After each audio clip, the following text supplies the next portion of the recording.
we decided that today, because we started this program in Gauteng, where we invited provinces like Eastern Cape, Free State, Northwest, Northern Cape, Mpumalanga, and Limpopo. We spent 6 days with them. We went to KZN, we went to Western Cape last week, and then today, this week we are concluding. Then we said, let us come and just talk to not only Eastern Cape promoters, but any BSA licensee that may be tuned into our live streaming. We are trying to innovate and transform boxing. We've launched the Boxing South Africa YouTube TV. If we do get numbers, we can even make revenue there. So please subscribe on our YouTube channel. We are trying everything we could to be relevant as an organization. So it's just a location. We chose to come here because today is the day before the last day of the training, and an assessment which will be tomorrow. But we are actually addressing everyone who is a BSA licensee, as I said, who can tune in online. As Kat has introduced me, Eriko Vastoli, currently working at BSA. I won't be long, but there are a few principles which I think are very important that have worked for me as an individual, that I also believe can work for you as a business person, but relevant to what we're currently doing as Boxing South Africa. For number one, the business management principles in the world, they teach us that it's very difficult to run any organization without the following. Number one, the vision. We need to know what is the vision of KM Sports as a business person, because being a promoter makes you a business person. Hence why we know when you are addressing 100 promoters in any gathering, you are addressing 100 business people, individuals. Number two, it is difficult to run an organization that has no strategy, because strategy gives you what? Objectives. From a strategy you get objectives. What is it that we want to achieve in the next financial year? Maybe 5 years, could be 10 years, but there has to be a strategy. When you open the strategy, you find objectives. And then they will also tell you that a strategy without a risk management, that strategy becomes meaningless. So any organization, as I said, you all have companies that have been registered. You want BSS to license you again this year so that you can do business. So the question should be, does the organization have a vision? Does it have a strategy? Does it have a risk management plan? And what is a risk? A risk is anything that becomes a threat to your objectives. Now, as Alec, BSA is an institute that has a vision, that has a strategy, that has what you call risk management plan. For instance, there are things called internal risk factors, there are things called external risk factors. If we're talking about internal risk factors, those are things that you can control, magic. Internal risk factors, things that you can control. External, things that you cannot control. For instance, politics. It can affect you negatively. Can't control that as an organization. Economy, environmental issues, those are external factors. Now, BSA developed a strategy. I think you've got a strategy 2021 to 2025. And there are objectives there in the strategy. What is it that BSA wants to achieve? So when we came in by December 2020, we sat with the board. I think around March we developed we had to coin the new vision of this organization, which is renew, grow, and transform. We then later took upon ourselves to visit all provinces so that we can articulate the new vision of the board. And we later, then after consulting promoters, everyone, all our licenses in different provinces, we then came up with what you call the initiatives. 5 programs that we developed and we adopted last year, May 2022.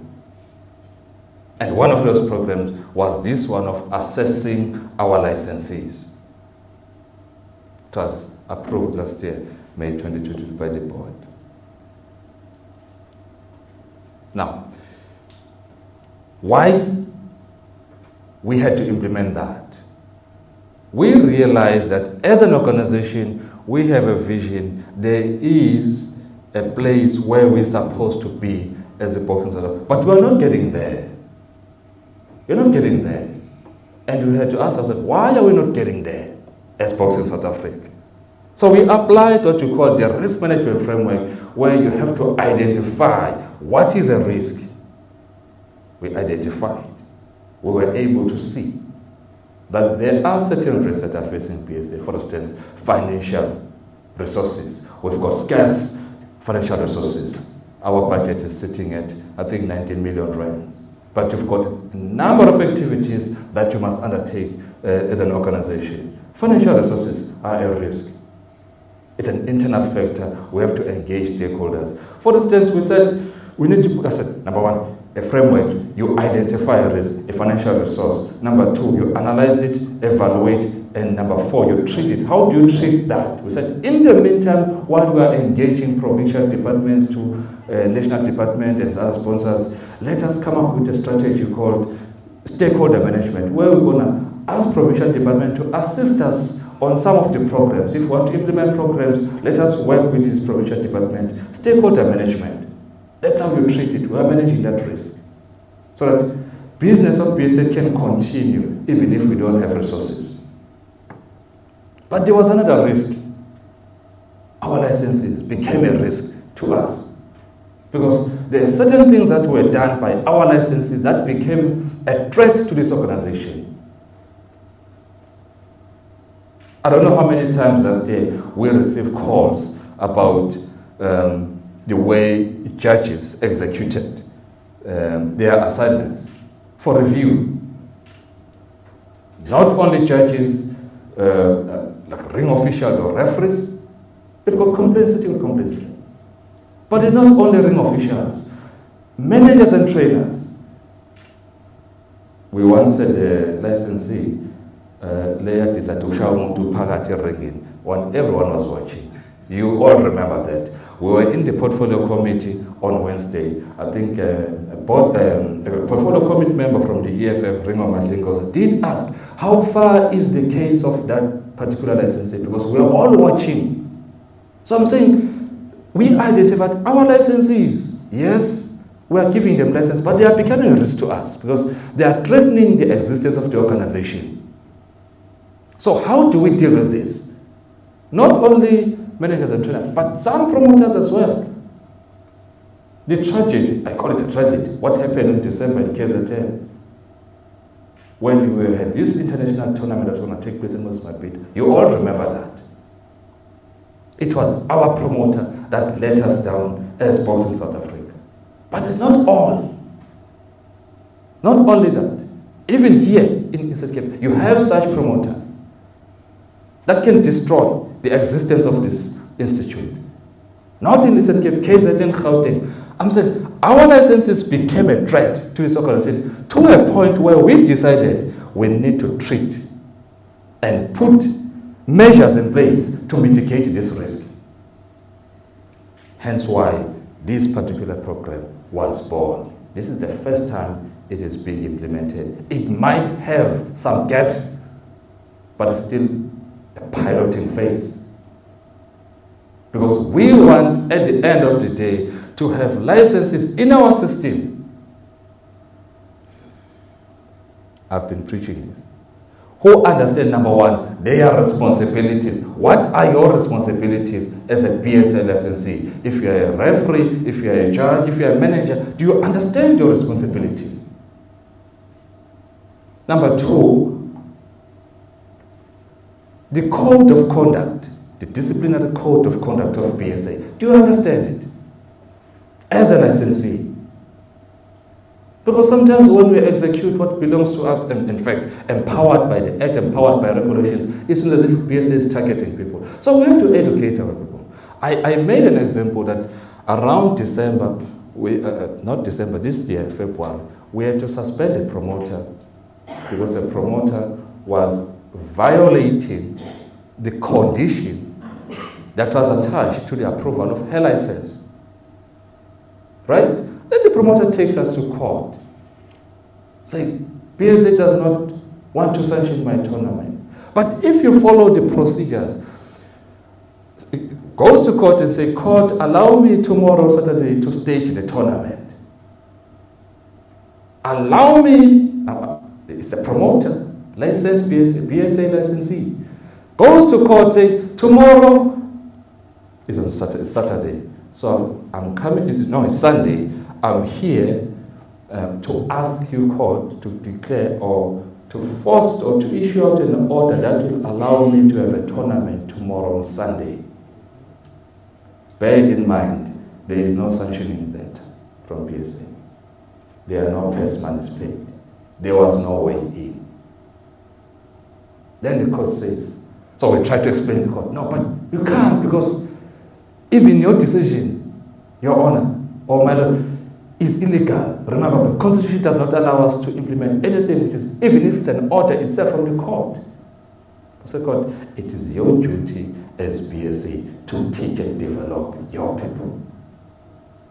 It was embarrassing. A promoter, someone who is expected to stage tournament, but doesn't understand basic principles of staging a tournament, of staging what you call a BSA tournament. So we want to end that. We want to end that. So hence why we are here. So let me appreciate the fact that you came, you respected the call, and then you came and attended this gathering. And I believe that going forward, whatever that went wrong in the process will be attended to in the next financial year. We had the minister, I think on Wednesday, who said there's no reason why we don't have boxing academy. You will remember, it's the first thing that we spoke about last year. There is no reason why boxing does not have something called the Boxing Academy. We've already engaged with custodian.